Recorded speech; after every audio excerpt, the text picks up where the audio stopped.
ছাত্র জনতাকে হত্যার হুকুমদাতার বিচার হবে জানালেন স্বরাষ্ট্র উপদেষ্টা। আন্দোলনের সহস্র প্রাণহানির সঙ্গে সরাসরি যুক্ত শেখ হাসিনা বললেন আসিফ। যেহেতু বাংলাদেশে একটা ম্যাসাকারের সাথে শেখ হাসিনার নাম জড়িত আছে, এটা শুধু আমাদের মন্ত্রণালয়ে না, প্রত্যেকটি স্থানে এটা করা হবে। হুকুমদাতা যারা ছিল they should be punished, severely punished. আমাদের দেশে না পারলে বিদেশে। বৃহস্পতিবারের মধ্যে পুলিশ সদস্যদের কাজে যোগ দেওয়ার সময়সীমা আর রাজনৈতিকভাবে ব্যবহার হবে না বাহিনী। গুলশানে দায়িত্বে ফিরেছেন ট্রাফিকরা।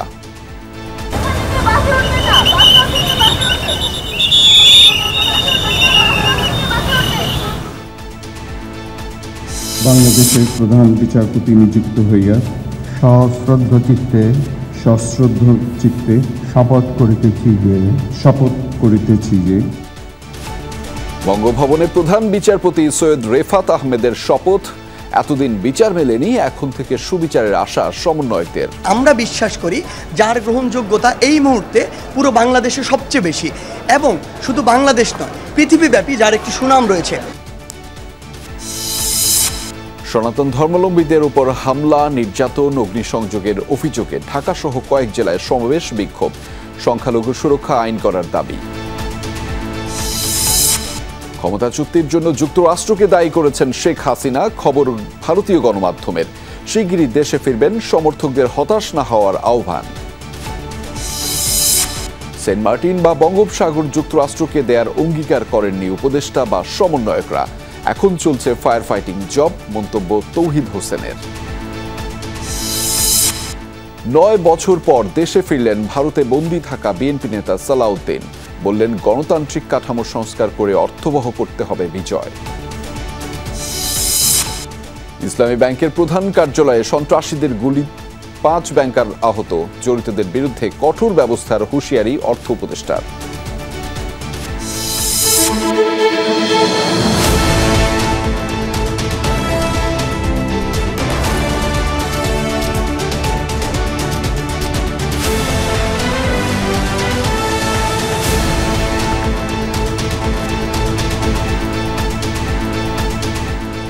দর্শক, আমন্ত্রণ সন্ধ্যার বাংলাদেশের আয়োজনে আপনাদের সঙ্গে আছি আমি আহমেদ রেজা।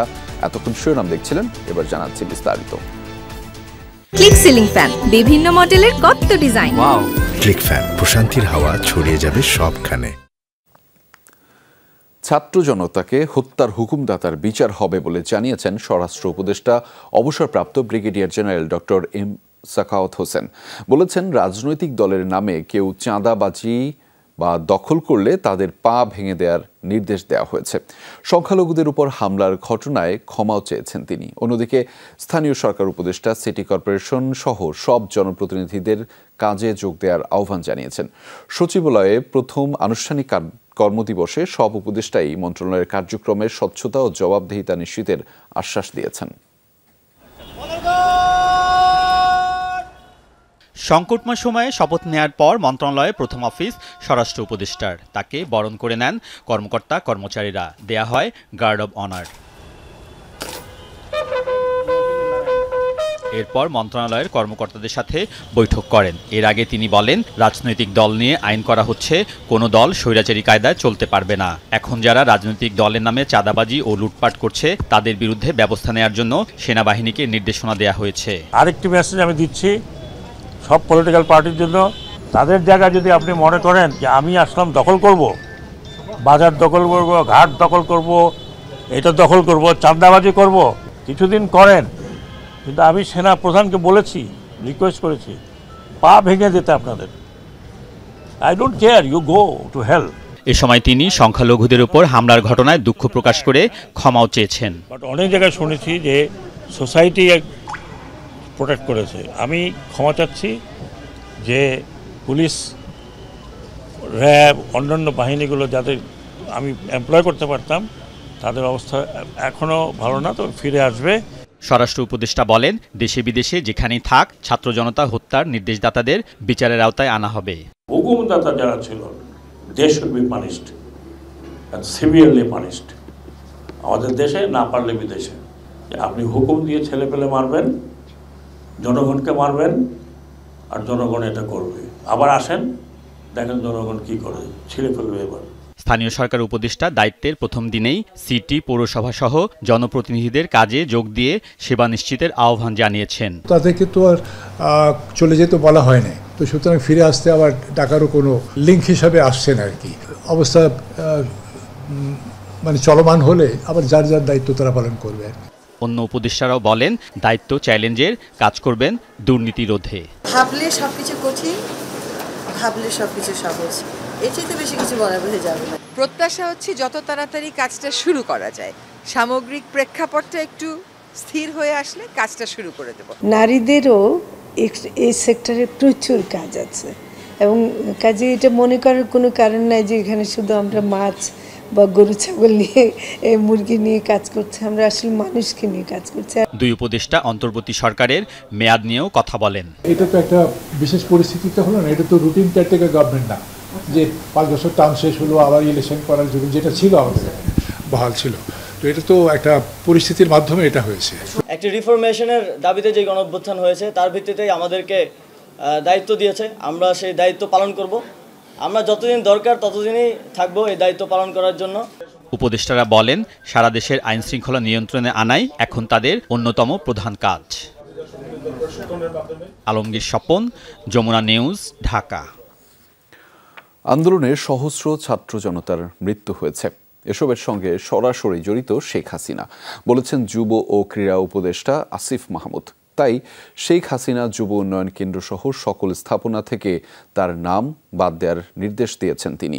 এছাড়া গণঅভ্যুত্থানের সময় যারা ইন্টারনেট বন্ধ করেছিল তাদের বিরুদ্ধে ব্যবস্থা নেওয়ার কথা জানিয়েছেন আইসিটি ও ডাক টেলিযোগাযোগ উপদেষ্টা নাহিদ ইসলাম। শপথ গ্রহণের পর রোববার প্রথম সচিবালয়ে আসেন ডাক ও আইসিটি উপদেষ্টা নাহিদ হোসেন। ফুলেল শুভেচ্ছায় সিক্ত হন সাদামাটা গেটআপে আসা এই উপদেষ্টা। কথা বলেন গণমাধ্যমের সাথে। আমাদের প্রশাসনেও যাতে সর্বোচ্চ গুরুত্বটা পায় মেধার ভিত্তিতে, যাতে এখানে যারা কাজ করছে তারা সেই সুযোগটি পায়। ইন্টারনেট ব্যবহারটা কিন্তু এটা একটা ডিজিটাল রাইটসে পরিণত হয়েছে, এটা একটা মানবাধিকারের বিষয়। তো ইন্টারনেট বন্ধ বলেন বা সেটাকে সীমিত পর্যায়ে নিয়ে আসা, এই মানবাধিকার বিষয়টাকে মাথায় রেখেই করতে হবে, যাতে কারো মানবাধিকার লঙ্ঘিত না হয় এবং তথ্যের অবাধ প্রবাহ থাকে, যাতে সাংবাদিক সহ শুরু করে সবাই সেই সত্যটি জানতে পারে। তবে আমি আজকে চেষ্টা করব প্রথম দিনই যে গত আন্দোলনে যে ডিজিটাল ক্র্যাকডাউন আমরা বলেছি ইন্টারনেট বন্ধ করে, তার তদন্তের জন্য আজকে আমি ব্যবস্থা নেব যে কেন এই ঘটনাটি ঘটেছিল এবং কারা সেটার সাথে জড়িত ছিল। নিজ দপ্তরে যোগ দিয়েছেন যুব ও ক্রীড়া উপদেষ্টাও। কর্মকর্তাদের সাথে বৈঠক করেন আইসিসি নারী টি-20 বিশ্বকাপের নিরাপত্তা নিয়ে। জানান বিসিবি ও বাফুয়ের ব্যবস্থাপনায় আইনগতভাবে পরিবর্তনের কথা। এ সময় যুব উন্নয়ন কেন্দ্র থেকে শেখ হাসিনার নাম পরিবর্তনের নির্দেশ দেন উপদেষ্টা। ল অ্যান্ড অর্ডার সিচুয়েশনের জন্য আমাদের নারী বিশ্বকাপটা আমাদের বাংলাদেশে ভেন্যু হওয়ার ক্ষেত্রে একটু হুমকির মুখে আছে।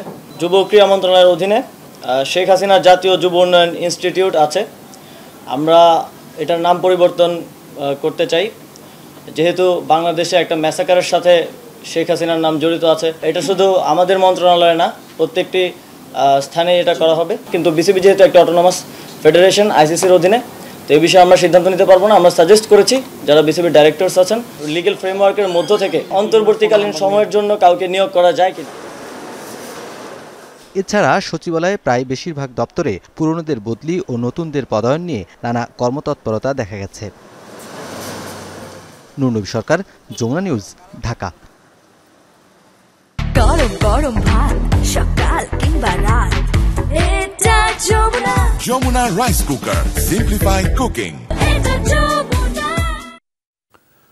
বৃহস্পতিবারের মধ্যে পুলিশ সদস্যদের কাজে যোগ দেওয়ার নির্দেশ দেয়া হয়েছে, অন্যথায় তাদের বিরুদ্ধে ব্যবস্থা নেওয়া হবে। পুলিশ কেন্দ্রীয় হাসপাতালে গণঅভ্যুত্থানে আহত পুলিশ সদস্যদের দেখতে গিয়ে স্বরাষ্ট্র উপদেষ্টা এসব কথা জানিয়েছেন। বলেছেন আইন শৃঙ্খলা পরিস্থিতির অবনতি ঠেকাতে অতি দ্রুত পুলিশ বাহিনীর কাজে যোগ দেওয়া উচিত।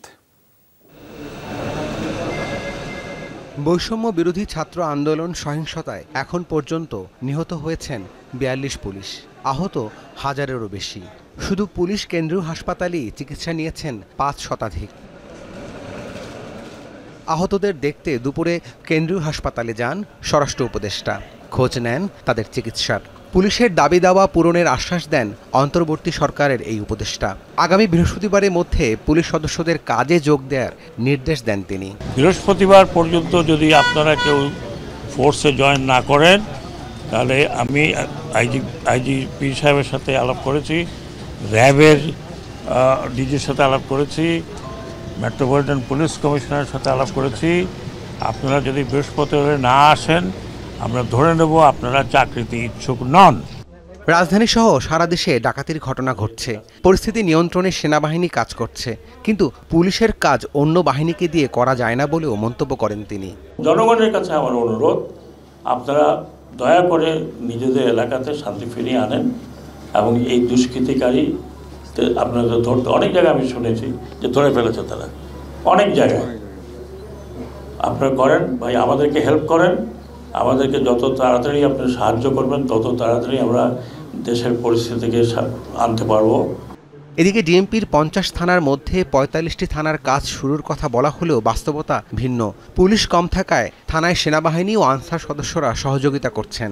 আলহামদুলিল্লাহ আমরা চেষ্টা করতেছি সবকিছু ওভারকাম করে নতুন করে সবকিছু কাজ শুরু করার জন্য। আমাদের থানা, আমাদের কল্যাণে তো থানা, গণতান্ত্রিক শাসন ব্যবস্থা তো থানা থাকতেই হবে, পুলিশ ব্যতীত গণতন্ত্র চলবে না। তবে সেবা নিতে আসা নাগরিকদের সামর্থ্য অনুযায়ী সেবা দেওয়ার চেষ্টা করছে থানাগুলো। রাব্বি সিদ্দিকী, যমুনা নিউজ, ঢাকা। রাজধানীর সড়কে সীমিত পরিসরে দায়িত্ব নিতে শুরু করেছে ট্রাফিক পুলিশ। গুলশান, বনানী সহ কয়েকটি মোড়ে যানজট নিরসনের কাজ করছেন তারা। প্রায় এক সপ্তাহ পর রাজপথে দেখা গেছে পুলিশ সদস্যদের।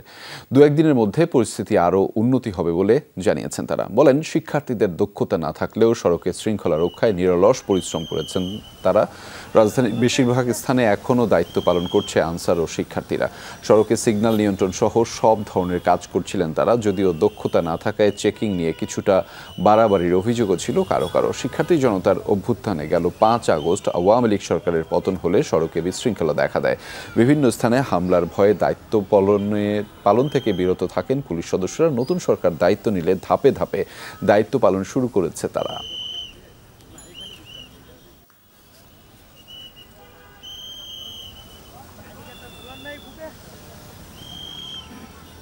তারা আসলে আমার মনে হয় ভালো হবে, কারণ ছাত্ররা আর কতদিন রাস্তায় থাকবে, তাদেরও তো তাদের বিদ্যালয় বা ইউনিভার্সিটি কলেজে যেতে হবে, ফিরে যেতে হবে। আজকের থেকে ইনশাল্লাহ যদি ট্রাফিক সার্জেন্ট প্রত্যেক মোড়ে মোড়ে দাঁড়ায়, আগের মতন এমন আমাদের কোনো আতঙ্ক থাকার কোনো আশা নাই। এবং আমি প্রাথমিকভাবে যেহেতু ছাত্ররা আছে, আমরা ছাত্ররা পুলিশ মিলেমিশে একসাথে কাজ করতে থাকবো এবং কাজ করতে গ্র্যাজুয়ালি আমরা কালকে থেকে এটা আমাদের ডেভেলপমেন্টটা আমরা আরও বাড়িয়ে দেবো এবং গ্র্যাজুয়ালি যাতে আগামী 2-3 দিনের মতোই পরিস্থিতিটা একটা স্বাভাবিক পর্যায়ে আছে আমাদের ফুল পেজ। বঙ্গভবনে শপথ নিয়েছেন অন্তর্বর্তীকালীন সরকারের 2 উপদেষ্টা ডাক্তার বিধান রঞ্জন রায় ও সুপ্রদীপ চাকমা। তারা ঢাকার বাইরে থাকায় বৃহস্পতিবার রাতের শপথ অনুষ্ঠানে উপস্থিত ছিলেন না। 17 সদস্যের অন্তর্বর্তীকালীন সরকারের আরেক উপদেষ্টা ফারুক ই আজম এখনও শপথ নেননি, তিনি আছেন দেশের বাইরে। 2 উপদেষ্টার আগে প্রধান বিচারপতি হিসেবে সৈয়দ রেফাত আহমেদকে শপথ পাঠ করান রাষ্ট্রপতি মোহাম্মদ শাহাবুদ্দিন। আপনাদের সকলকে বাংলাদেশের প্রধান রোববার দুপুরে বঙ্গভবনে ছিল শপথ গ্রহণের আনুষ্ঠানিকতা। বৈষম্য বিরোধী আন্দোলনে নিহতদের স্মরণে 1 মিনিট নীরবতার মধ্য দিয়ে শুরু হয় শপথ গ্রহণ অনুষ্ঠান। বেলা 1:45 শুরু হওয়া এই শপথ গ্রহণ অনুষ্ঠানের প্রথম পর্বে শপথ গ্রহণ করেন নবনিযুক্ত প্রধান বিচারপতি সৈয়দ রেফাত আহমেদ। তাকে শপথ বাক্য পাঠ করান রাষ্ট্রপতি মোহাম্মদ শাহাবুদ্দিন। বাংলাদেশের প্রধান বিচারপতি নিযুক্ত হইয়া সশ্রদ্ধ চিত্তে শপথ করিতেছি যে প্রধান বিচারপতির শপথ শেষে রাষ্ট্রপতির কাছে শপথ গ্রহণ করেন অন্তর্বর্তীকালীন সরকারের 2 উপদেষ্টা ডাক্তার বিধান রঞ্জন রায় ও সুপ্রদীপ চাকমা। সশ্রদ্ধ চিত্তে শপথ করিতেছি যে ঢাকায় না থাকার কারণে 8 আগস্টের শপথ অনুষ্ঠানে উপস্থিত থাকতে পারেননি এই 2 উপদেষ্টা। শপথ গ্রহণ শেষে উপদেষ্টাগণ পাঠ করেন গোপনীয়তা শপথ। 17 সদস্যের অন্তর্বর্তীকালীন সরকারের আরেক উপদেষ্টা ফারুক ই আজম দেশের বাইরে থাকায় রোববারও শপথ নেননি। ভাস্কর ভাদুরী, যমুনা নিউজ, ঢাকা। সবাইকে গণজাগরণের অভিনন্দন জানিয়েছেন নবনিযুক্ত প্রধান বিচারপতি সৈয়দ রেফাত আহমেদ। শপথ গ্রহণের পর সুপ্রিম কোর্টে নিজ দপ্তরের কর্মকর্তাদের সাথে কুশল বিনিময় করেন তিনি। প্রধান বিচারপতির কর্মজীবন ও নিরপেক্ষতার প্রশংসা করেন অ্যাটর্নি জেনারেল। একই সাথে সাফ জানিয়ে দেন, এখন থেকে বিচার বিভাগে কোনো সিন্ডিকেট থাকবে না। শপথ নেয়ার পর সুপ্রিম কোর্টের নিজ কার্যালয়ে যান নবনিযুক্ত প্রধান বিচারপতি। কুশল বিনিময় করেন অন্যান্য বিচারপতি ও কর্মকর্তাদের সাথে। তাকে অভিনন্দন জানান কর্মকর্তারা। এ সময় গণজাগরণের অভিনন্দন জানান প্রধান বিচারপতি সৈয়দ রেফাত আহমেদ।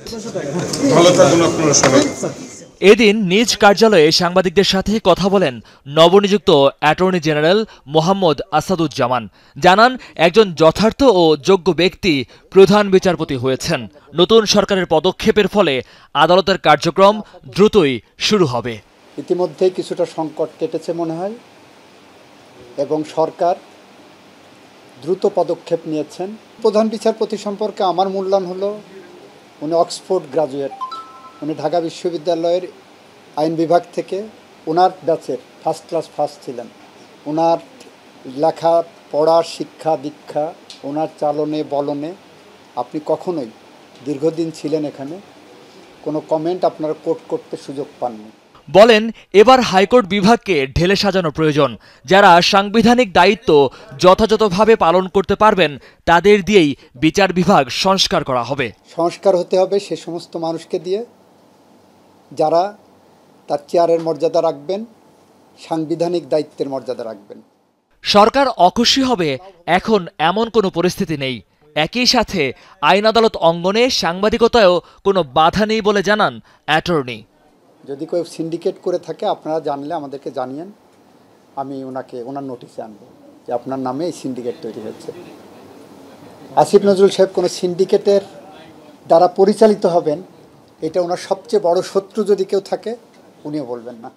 মোহাম্মদ আসাদুজ্জামান বলেন, সুপ্রিম কোর্টের কর্মকর্তাদের অতীতের রাজনৈতিক পরিচয় ভুলে যেতে হবে, তাহলেই সাধারণ মানুষের আস্থা ফিরবে। যে দেশের মানুষের আস্থা ফিরে আসুক। Mohiuddin Modhu, Jamuna news, Dhaka. GPH quantum B600TR বাংলাদেশের উচ্চ শক্তি সম্পন্ন একমাত্র রড। নিজেদের পছন্দ ও দাবি অনুযায়ী প্রধান বিচারপতি নিয়োগ দেয় অন্তর্বর্তীকালীন সরকারকে ধন্যবাদ জানিয়েছেন বৈষম্য বিরোধী ছাত্র আন্দোলনের সমন্বয়করা। নবনিযুক্ত প্রধান বিচারপতি বিচার ব্যবস্থার উপর দেশবাসীর আস্থা ফিরিয়ে আনবে বলেও আশা করেছেন তারা। দুপুরে বঙ্গভবনে প্রধান বিচারপতির শপথ গ্রহণ অনুষ্ঠান শেষে এসব কথা বলেছেন তারা। প্রধান বিচারপতি হিসেবে এমন একজনকে নিয়ে কথা বলেছি আমরা বিশ্বাস করি যার গ্রহণযোগ্যতা এই মুহূর্তে পুরো বাংলাদেশে সবচেয়ে বেশি, এবং শুধু বাংলাদেশ নয় পৃথিবীব্যাপী যার একটি সুনাম রয়েছে। সেই জায়গা থেকে আমরা বিশ্বাস করি তার প্রতি পুরো দেশের মানুষ তাকিয়ে রয়েছে, কারণ বিচার বিভাগের প্রতি যে অনাস্থাটি তৈরি হয়েছে সেটি অবশ্যই ফিরে আনতে হবে। যে বর্তমান এই প্রজন্মকে যারা বিশ্বাস করতে পারবে, এই প্রজন্মকে যারা রিড করতে পারবে, এই প্রজন্মের চাওয়াকে এবং বিচার ব্যবস্থাকে যারা জনমুখী করতে পারবে, তাদের মধ্যে বর্তমান যিনি আজকে শপথ নিয়েছেন তিনি তার মধ্যে অন্যতম। আমাদের কথা অনুযায়ী, আমাদের দাবি অনুযায়ী, যেহেতু তাকে আজকে শপথ পাঠ করানো হয়েছে, প্রধান বিচারপতি হিসেবে নিয়োগ দেওয়া হয়েছে, ছাত্র নাগরিকের পক্ষ থেকে আমরা এই অন্তর্বর্তীকালীন সরকারকে আমরা ধন্যবাদ জানাই। সনাতন ধর্মাবলম্বীদের উপর হামলা, নির্যাতন, মন্দির, মঠ, ঘরবাড়ি ভাঙচুর ও অগ্নিসংযোগের অভিযোগ এনে সমাবেশ ও মানববন্ধন হয়েছে বেশ কয়েকটি জেলায়। নির্যাতন বন্ধ ও সুরক্ষা আইন প্রণয়নের দাবি জানানো হয়েছে এসব কর্মসূচি থেকে। পাশাপাশি নাশকতায় জড়িতদের কঠোর শাস্তির দাবি জানিয়েছেন সনাতন ধর্মাবলম্বীরা। সাম্প্রদায়িক হামলা, হিন্দু পরিবারের উপর নির্যাতন ও বাড়িঘর ভাঙচুরের প্রতিবাদে খুলনায় সমাবেশ হয়েছে। বিকেলে নগরীর শিববাড়ি মোড়ে সচেতন সনাতনী সমাজ ও নাগরিক সমাজের আয়োজনে এই মহাসমাবেশ অনুষ্ঠিত হয়। এই সময় বক্তারা হামলাকারীদের বিরুদ্ধে ব্যবস্থা নিতে প্রশাসনের প্রতি আহ্বান জানান। সংখ্যালঘু নির্যাতনের বিচারের জন্য দ্রুত বিচার ট্রাইব্যুনাল গঠন করে দোষীদের দ্রুততম সময়ে উপযুক্ত শাস্তির ব্যবস্থা করতে হবে। আমার বাড়িতে আমার মা বাবা কেন ভয় পাবে? আমি একটা পোস্ট শেয়ার করলে আমার মা বাবা কেন ভয় পাবে? যেহেতু নতুন করে দেশ গঠন হচ্ছে, সবাই কাঁধে কাঁধ মিলে কাজ করবে। এখনই আমরা মনে করি এই আমাদের যে দাবি আছে 8 দফা, সেইটা আমাদের নতুন সরকারের কাছে দাবি যে সেই দাবিটাগুলো তারা যেন পূরণ করে। হামলা ও ভাঙচুরের অভিযোগে দ্বিতীয় দিনের মতো বিক্ষোভের আয়োজন করা হয় চট্টগ্রামে। কয়েকটি সংগঠনের উদ্যোগে আন্দরকিল্লা মোড় থেকে বের হয় মিছিল। এর আগে সমাবেশে পরিষদের নেতারা মন্দির, গির্জা, উপাসনালয় এবং হিন্দুদের বাড়িঘরে হামলা ভাঙচুরের অভিযোগ করেন। এসব ঘটনার তীব্র নিন্দা জানান তারা। সবাই মিলেমিশে শান্তিতে বসবাস করার মতো সম্প্রীতির পরিবেশ তৈরির আহ্বান ছিল সবার কণ্ঠে। আমরা চাই হিন্দু মুসলিম একসাথে আমরা এই দেশে থাকবো। যত মন্দির আছে, যত বাড়িঘর আছে, তাদের লুট করার জন্য এখন এই দেশ থেকে তাড়ানো তাদের ইচ্ছা। সিলেটের চৌহাট্টা পয়েন্টে বিক্ষোভ সমাবেশ করেছেন সচেতন নাগরিকরা। এ সময় শহরের বিভিন্ন স্থান থেকে মিছিল নিয়ে সনাতনীরা অংশ নেন। অংশগ্রহণকারীরা নির্যাতন বন্ধ ও সুরক্ষা আইন প্রণয়নের দাবি জানান। জামালপুরে প্রতিবাদ সমাবেশ ও মানববন্ধন কর্মসূচি পালন করেছেন সাধারণ শিক্ষার্থীরা। দুপুরে শহরের দয়াময়ী চত্বরে এ আয়োজন করা হয়। সনাতনী শিক্ষার্থীবৃন্দের আয়োজনে এতে সনাতন ধর্মের নারী পুরুষ ছাড়াও অন্য ধর্মের মানুষ অংশ নেয়। পাবনায় প্রতিবাদ সভা ও বিক্ষোভ মিছিল হয়েছে। বিভিন্ন উপজেলা থেকে হিন্দু সম্প্রদায়ের লোকেরা শহরের কেন্দ্রীয় মন্দির প্রাঙ্গণে জড়ো হন। রংপুরে সাম্প্রদায়িক সম্প্রীতি বজায় থাকলেও দেশের বিভিন্ন স্থানে সংখ্যালঘুদের বাড়িঘর, মন্দিরে হামলা, নির্যাতন, লুটপাট ও অগ্নিসংযোগে জড়িতদের বিচারের দাবি করেছেন সনাতন ধর্মের নেতারা। যতক্ষণ পর্যন্ত এই নির্যাতন হিন্দুদের উপর নির্যাতন যাবে না, ততক্ষণ পর্যন্ত আমরা এই কাজ ছাড়ব না। হামলা ভাঙচুরের অভিযোগে বগুড়ায় বিক্ষোভ সমাবেশ করেছেন হিন্দু ধর্মাবলম্বীরা। সমাবেশ থেকে সম্প্রীতি বজায় রাখার ডাক দেয়া হয়। জারিন অর্নি, যমুনা নিউজ। কনকায় দীর্ঘদিন পর্যন্ত খাবার থাকে গার্ডেন ফ্রেশ। ভালো থাকুন আপনিও। Concha fridge. দেশ ছেড়ে যাওয়ার পর নীরবতা ভেঙে সমর্থকদের উদ্দেশ্যে বার্তা দিয়েছেন শেখ হাসিনা, এমন খবর প্রকাশ করেছে বিভিন্ন ভারতীয় গণমাধ্যম। বলা হয়, ক্ষমতাচ্যুতির জন্য সরাসরি মার্কিন যুক্তরাষ্ট্রকে দায়ী করেছেন তিনি। যুক্তরাষ্ট্রের হাতে সেন্ট মার্টিন দ্বীপ ও বঙ্গোপসাগরের নিয়ন্ত্রণ তুলে দিলে শেখ হাসিনা ক্ষমতায় থাকতে পারতেন বলে উল্লেখ করেছেন। শেখ হাসিনা দেশ ছেড়েছেন আরও রক্তপাত ও মৃত্যু না চাওয়ায় শিগগিরই দেশে ফিরবেন বলেও ওই বার্তায় জানিয়েছেন আওয়ামী লীগ সভাপতি। 5 আগস্ট ছাত্র জনতার অভ্যুত্থান। পদত্যাগ করে হেলিকপ্টারে ভারত পালিয়ে যান শেখ হাসিনা। এরপর থেকে লোকচক্ষুর আড়ালে তিনি। ছেলে সজীব ওয়াজেদ জয় দফায় দফায় বিভিন্ন সংবাদ মাধ্যমে সাক্ষাৎকার দিলেও একেবারেই চুপ শেখ হাসিনা। বিভিন্ন ভারতীয় গণমাধ্যমের খবরে বলা হয়, প্রায় 1 সপ্তাহ পর নীরবতা ভেঙে সমর্থকদের উদ্দেশ্যে বার্তা দিয়েছেন শেখ হাসিনা। দাবি করেছেন, সেন্ট মার্টিন ও বঙ্গোপসাগরের নিয়ন্ত্রণ ওয়াশিংটনের হাতে তুলে না দেওয়ার কারণেই তিনি পদত্যাগ করতে বাধ্য হয়েছেন। অন্তর্বর্তী সরকারকে বিদেশি শক্তি দ্বারা ব্যবহৃত না হতে সতর্ক করেন তিনি। শেখ হাসিনার দাবি, দেশে আর রক্তপাত, প্রাণহানি না চাওয়ায় পদত্যাগ করেছেন। ছাত্র সমাজকে তিনি রাজাকার বলেননি, বিকৃত করা হয়েছে তার বক্তব্য। আবারও দেশে ফিরে আসার কথা জানান আওয়ামী লীগ সভাপতি। আওয়ামী লীগের নেতাকর্মীদের আহ্বান জানান মনোবল না হারাতে। ভারতের সংবাদ মাধ্যম প্রচার করলেও বাংলাদেশের গণমাধ্যমে এমন বার্তা পাঠানো হয়নি শেখ হাসিনার পক্ষ থেকে। দ্য প্রিন্ট লিখেছে, আগামী সপ্তাহে তার ভারতীয় গণমাধ্যমের মুখোমুখি হবার সম্ভাবনা রয়েছে। Mostafa Mahmud, Jamuna news. Saint Martin বা বঙ্গোপসাগর যুক্তরাষ্ট্রকে দেয়ার কোনো অঙ্গীকার পররাষ্ট্র উপদেষ্টা বা আন্দোলনরত শিক্ষার্থী কেউ করেননি। একথা বলেছেন পররাষ্ট্র উপদেষ্টা তৌহিদ হোসেন। বিকেলে পররাষ্ট্র মন্ত্রণালয়ে ব্রিফিংয়ে তিনি আরও বলেন, দেশের স্বার্থ রক্ষায় সব দেশের সাথেই সুসম্পর্ক বজায় রাখবে অন্তর্বর্তী সরকার। জনজীবনে শৃঙ্খলা ফেরানো ও অর্থনীতি পুনরুদ্ধার সরকারের অগ্রাধিকার। আগামী সেপ্টেম্বর পর্যন্ত কোনো দ্বিপাক্ষিক সফর হচ্ছে না। তৌহিদ হোসেন বলেছেন, গণঅভ্যুত্থানে নিহত প্রকৃত সংখ্যা এখনও চূড়ান্ত হয়নি। প্রাথমিকভাবে 450 জনের তালিকা হয়েছে। সরকারের থাকা 2 সমন্বয়ক নির্ভুলভাবে এটা করবেন। তৌহিদ হোসেন বলেন, বাংলাদেশ ভারত সরকারের মধ্যে সম্পর্কের সোনালী অধ্যায় থাকলে মানুষে মানুষে ছিল কিনা তা নিয়ে সন্দেহ রয়েছে। 1-2 দিনের মধ্যে আইনশৃঙ্খলা পরিস্থিতির বড় ধরনের উন্নতি হবে উল্লেখ করে তিনি বলেন, সংযুক্ত আরব আমিরাতে বিক্ষোভের দায়ে আটক বাংলাদেশিদের মুক্তির জন্য প্রধান উপদেষ্টা দেশটির সরকার প্রধানের সাথে 2-1 দিনের মধ্যেই কথা বলবেন। আন্তর্জাতিক সম্প্রদায়ের সাথে আমাদের যে সম্পর্ক, সেটা আমরা চেষ্টা করছি যতটুকু স্মুথ করা যায়।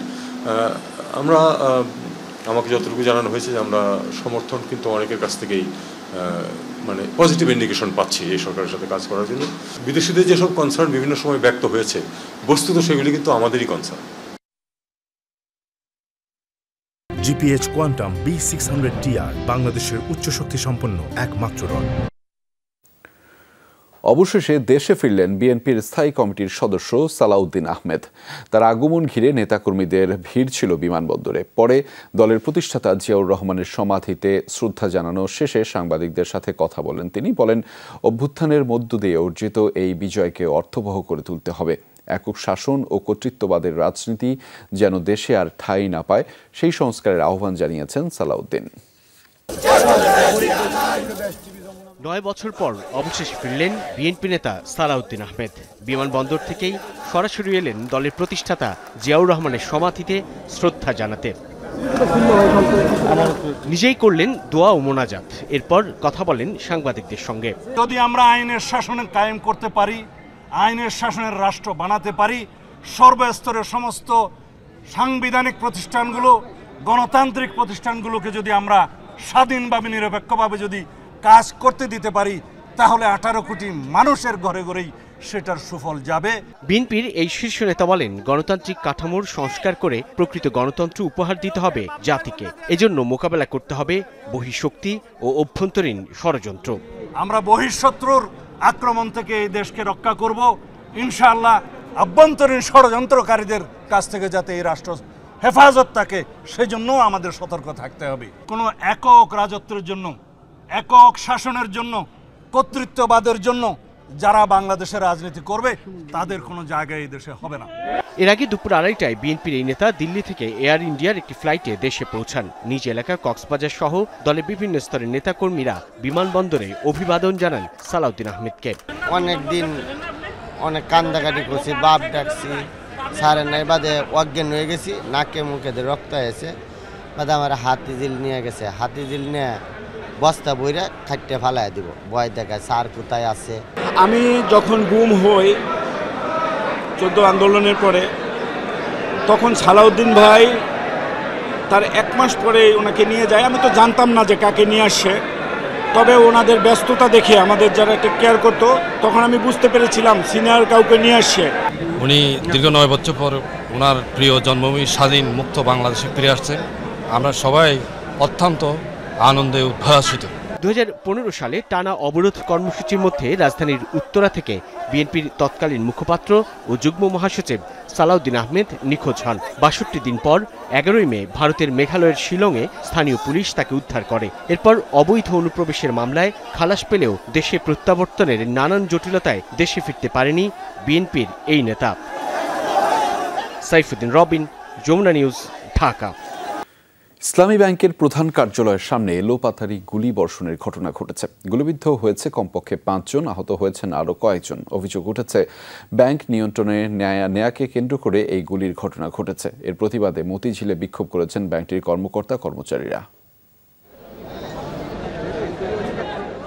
শেখ হাসিনা সরকারের পতনের পর থেকেই অস্থিরতা চলছে ইসলামী ব্যাংকে। 2017 সালে নতুন পর্ষদের তত্ত্বাবধানে যোগদান করা কর্মকর্তাদের বিরুদ্ধে অবস্থান নিয়েছে ব্যাংকের অনেক কর্মকর্তা কর্মচারী। এরই মধ্যে কয়েক দফা বিক্ষোভ করেছেন তারা।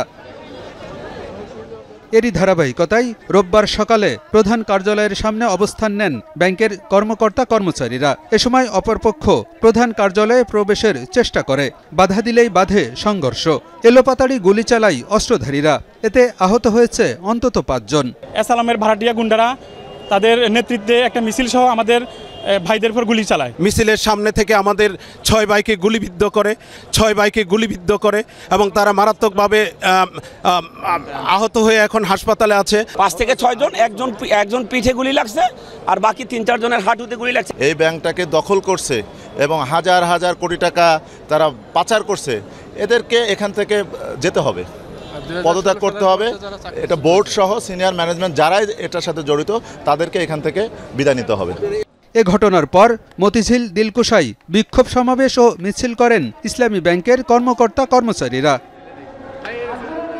গুলিবর্ষণের ঘটনায় জড়িতদের বিরুদ্ধে কঠোর ব্যবস্থা নেওয়ার কথা জানিয়েছেন অর্থ এবং স্বরাষ্ট্র উপদেষ্টা। দখল নেওয়ার জন্য মারামারি হয়েছে, কিছুটা পিরিয়ড এখন আছে করেন, কিন্তু আমার কারণে আসলে ভালো হবে না।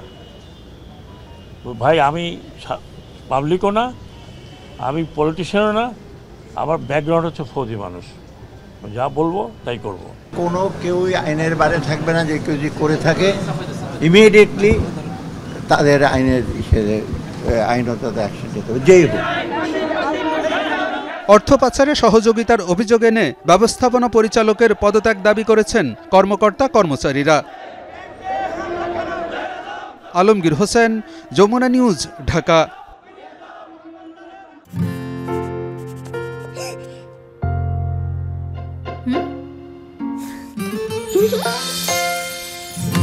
বাচ্চারা তো দেয়ালে আঁকবে, আর দাগ নিয়ে নো টেনশন, কারণ আমি আমার দেয়ালে ব্যবহার করেছি Rainbow Acroplast plastic emulsion. Rainbow অ্যাক্রোপ্লাস্টে অ্যাক্রিলিক ইমালশন থাকায় মুছে ফেলা যায় যে কোনো দাগ সহজেই। আর স্পেশাল অ্যাডিটিভস দেয়ালকে ফাঙ্গাল মুক্ত রাখে বছরের পর বছর। দেয়ালে দাগ নিয়ে নো টেনশন থাকলে Rainbow Acroplast emulsion. Rainbow paints, the colour of joy. Bangladesh ব্যাংকের গভর্নর নিয়োগ নিয়ে দ্রুত সিদ্ধান্ত আসবে, তবে এ বিষয়ে খোলামেলা আলোচনা হবে না। দায়িত্বে কোনো আমলা আসবেন নাকি অর্থনীতিবিদ আসবেন সে বিষয়ে স্পষ্ট ধারণা দেননি অর্থ উপদেষ্টা ডক্টর সালেউদ্দিন আহমেদ। তার মতে রুলস অব বিজনেসের অনুযায়ী চলতে পারে বাংলাদেশ ব্যাংক। জানিয়েছেন এটিএম বুথের সেবা স্বাভাবিক করতে কাজ চলছে। এটিএম বুথে টাকা যেন সোনার হরিণ, কার্যত অচল রাজধানীর বেশিরভাগ মেশিন। যেখানে টাকা মিলছে সেখানেও পরিমাণ প্রয়োজনের চেয়ে কম। সারা দেশের 13,000 এটিএম বুথে কম বেশি একই দৃশ্য, ফলে তীব্র হচ্ছে নগদ টাকার সংকট। রোববার সচিবালয়ে এই বিষয়ে সরকারের অবস্থান জানান অর্থ উপদেষ্টা ডক্টর সালেউদ্দিন আহমেদ। কর্মকর্তাদের সাথে বৈঠকের পর জানান, বুথের নিরাপত্তার কথা ভেবেই এটিএম মেশিনে টাকা রাখেনি অনেক ব্যাংক, তবে এখন পরিস্থিতি বদলাচ্ছে। টাকা যে নাই তা না, কিন্তু এটা করা হচ্ছে রিসেন্টলি। সিচুয়েশনটা খুব ইসে ছিল, টাকা নিয়ে চলে যাবে এটিএম বুথও তো ভাঙা টাকা হয়েছে, চলে যাবে বা বেশি ক্যাশ টাকা নিয়ে। হ্যাঁ ক্যারি, এটা তো আমি তো জানি বাংলাদেশ ব্যাংকে প্রত্যেকদিন সকালবেলা ব্যাংকাররা তো বড় বড় ট্রাঙ্ক নিয়ে আসে, টাকা পয়সা নিয়ে যাবে, রাস্তায় যাওয়ার পরে তো তার টাকা এসে যাবে। এইগুলো করা হচ্ছে, এগুলো সব নর্মাল। ক্ষমতার পালাবদলে কেন্দ্রীয় ব্যাংকে অস্থিরতা দেখা দিলে পদত্যাগ করেন বাংলাদেশ ব্যাংকের গভর্নর। তার আগে দায়িত্ব ছাড়েন কয়েকজন ডেপুটি গভর্নর। এরপর থেকেই অভিভাবক ছাড়া চলছে ব্যাংকিং খাত। 2 লাখ টাকার বেশি নগদ তোলা যাবে না, এমন ঘোষণায় তারল্য নিয়ে দুশ্চিন্তা আরও বেড়েছে। তবে অর্থ উপদেষ্টা জানালেন, নতুন গভর্নরের সিদ্ধান্ত আসতে দেরি হবে না। বাংলাদেশ ব্যাংকটা হলো সবচেয়ে বড় চ্যালেঞ্জ আমাদের। এনবিআরসির সরকারি ইস্যু নিয়ে আমরা এখনো ইস্যু না, ওটা তো অন্য ব্যাপার, ওগুলো তারা আমরা পরে দেখবো। অ্যাডমিনিস্ট্রেশনের ব্যাপারে গভর্নরগুলো আর হয়তো সিকিউরিটি এক্সচেঞ্জ কমিশন বোধে রিজাইন করছে, এগুলো আমরা ইমিডিয়েটলি। মন্ত্রণালয়ের 4 বিভাগের সাথে বৈঠকে কর্মকর্তাদের কোনো কাজ ফেলে না রাখার নির্দেশ দেন নতুন অর্থ ও পরিকল্পনা উপদেষ্টা। তৌহিদ হোসেন, যমুনা নিউজ, ঢাকা। রাজনৈতিক সংস্কার না করলে গণঅভ্যুত্থানের সুফল পাবে না মানুষ। তাই রাজনৈতিক দলগুলোকে এক হয়ে একটি চুক্তি বা সনদ করার আহ্বান সুশাসনের জন্য নাগরিক সুজনের। সংগঠনের সম্পাদক বদিউল আলম মজুমদার বলেছেন, সহিংসতার যে পুনরাবৃত্তি দেখা যাচ্ছে, এই অভ্যাসের পরিবর্তন ঘটাতে হবে সবার আগে। অন্তর্বর্তীকালীন সরকারের প্রধান উপদেষ্টা পদে গণঅভ্যুত্থানের সোপান পেরিয়ে প্রতিষ্ঠিত হয়েছে অন্তর্বর্তীকালীন সরকার। এই অবস্থায় রাষ্ট্র সংস্কারে তাদের করণীয় তা জানাতে সুশাসনের জন্য নাগরিক সুজনের সংবাদ সম্মেলন। এতে সবার আগে আইন শৃঙ্খলা প্রতিষ্ঠার উপর জোর দেওয়া হয়। দাবি জানানো হয় সংবিধান, বিচার বিভাগ, নির্বাচন কমিশন, প্রশাসন ও শিক্ষা ব্যবস্থা সহ মোট 18 ধরনের সংস্কারের। জরুরি ভিত্তিতে করণীয়র ক্ষেত্রে আমরা বলেছি যে দ্রুততার সাথে আইন শৃঙ্খলা পরিস্থিতি নিয়ন্ত্রণে আনতে হবে এবং নাগরিকদের জীবন সম্পদের নিরাপত্তা বিধানে এবং অবিলম্বে অরাজকতা নিয়ন্ত্রণ সহ আইন শৃঙ্খলা রক্ষার জন্য কার্যকর ব্যবস্থা নিতে হবে। আর যারা নিহত হয়েছে তাদের তালিকা তৈরি করতে হবে, পরিবারকে ক্ষতিপূরণ দিতে হবে। একটা স্বৈরতান্ত্রিক কাঠামো যেন নির্মাণ না হয়ে যায়।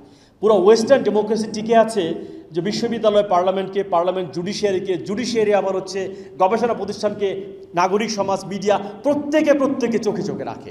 আগে যারা নির্বাচিত হয় সরকারি টাকা খরচ করে তাদেরকে অভিনন্দন জানানো শুরু হয়। এইবারও দেখলাম বিভিন্ন পত্রিকায় লক্ষ লক্ষ টাকা খরচ করে ছবি দিয়ে আজকেও অনেকগুলো অভিনন্দন। এই সংস্কৃতি তো আমরা চাচ্ছি না, এটা একটা পচা, এটা একটা অসভ্যতা।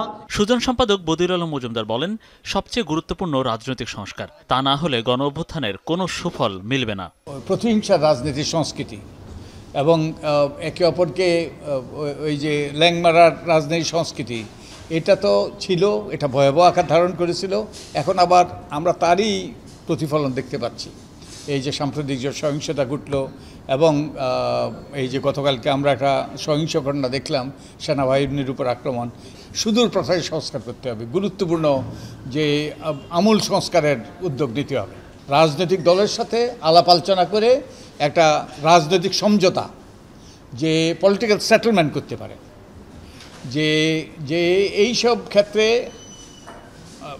ক্ষেত্রে পরিবর্তন দরকার, এইসব ক্ষেত্রে সংস্কার দরকার। বলা হয় 2008 সালেও রাজনৈতিক সংস্কারের ইশতেহার দিয়েছিল আওয়ামী লীগ, সেগুলোর কিছুই বাস্তবায়ন করেনি দলটি। তার জন্যই তাদের এমন পরিণতি বলে উল্লেখ করেন সুজন সম্পাদক। মনিরুল ইসলাম, যমুনা নিউজ, ঢাকা। মানবিক রাষ্ট্র তৈরির একটা সুযোগ তৈরি হয়েছে। নতুন সরকারকে সাথে নিয়ে নতুন বাংলাদেশ গড়তে চাই বলে জানিয়েছেন নাগরিক ঐক্যের আহ্বায়ক মাহমুদুর রহমান মান্না। দুপুরে শহীদ মিনারে আয়োজিত মায়ের ডাক সংগঠনের মানববন্ধনে কথা বলেছেন তিনি। এ সময় বক্তারা কমিশন গঠন করে গুমকৃত ব্যক্তিদের তালিকা করতে অন্তর্বর্তীকালীন সরকারের কাছে দাবি জানিয়েছেন। একই সাথে গুমের সাথে জড়িতদের বিরুদ্ধে কঠোর ব্যবস্থা গ্রহণেরও আহ্বান জানানো হয়। তারা বলেন, গুমের শিকার পরিবারগুলোকে ক্ষতিপূরণ দিতে হবে।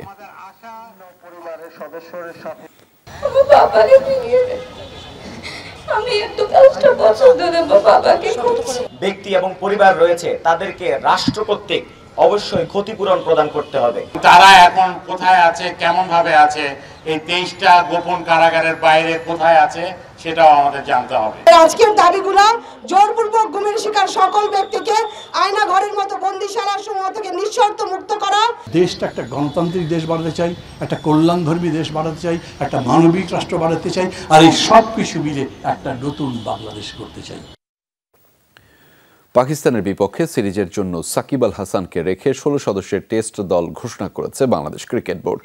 সোমবার পাকিস্তানের উদ্দেশ্যে দেশ ছাড়বে জাতীয় দল। অধিনায়ক নাজমুল শান্ত সহ দলের বাকি সদস্যরা হলেন মাহমুদুল হাসান জয়, জাকির হাসান, সাদমান ইসলাম, মমিনুল হক, মুশফিকুর রহিম, সাকিব আল হাসান, লিটন কুমার দাস, মেহেদি মিরাজ, তাইজুল ইসলাম, নাইম হাসান, নাহিদ রানা, শরীফুল ইসলাম, হাসান মাহমুদ, তাসকিন আহমেদ ও খালেদ আহমেদ। ইতিমধ্যে মমিনুল ও মুশফিক এ দলের সাথে পাকিস্তানে গিয়েছেন।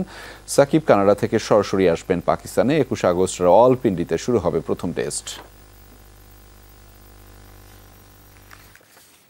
দর্শক, এই ছিল আজকে সন্ধ্যার বাংলাদেশের আয়োজনে। এতক্ষণ সাথে থাকার জন্য সবাইকে ধন্যবাদ।